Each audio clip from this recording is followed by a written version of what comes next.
Բարի օր սիրելի հետևորդներ, հուսամ որ բոլորը լավ եք, ուրեմն մեր մեջ այնքան արմատացած բաներ կա, սխալ արմատացած բաներ սիրելի հետևորդներ։ Ես միանգամից խոսքին եմ անցնում, որովհետև ուզում եմ ասեմ, որ երբեք նման բառեր չասեք ու չօգտագործեք։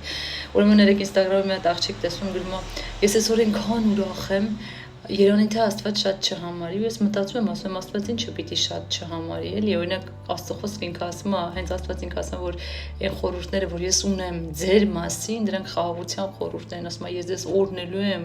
Իսահակի, Աբրահամի սերնդով, ասում է ես ձեզ օրհնելու եմ, Աստված ինքը ուզում է, որ մենք օրհնված լինենք։ Ինչ եք կարծում, որ Աստված դերում է, մենք մեր երեխեքի հետ, մենք մեր ընտանիքում, մենք մեր ունեցվածքով ուրախ ենք։ Իհարկե լավ է որ այդ ամեն ինչը կուրկ չսարքենք, բայց Աստված երբ որ տենում է մեր ուրախությունը, միթե Աստված ասելու է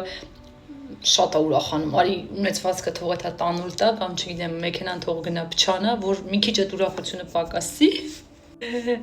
Երբեք sense բաների մասին չմտածեք ու երբեք նման բառեր չօգտագործեք սիրելի հետևորդներ, սա սխալ է։ Աստված ուզում է որ դու օրհնված լինես, ոչ միայն դու, այլև քո սերունդները։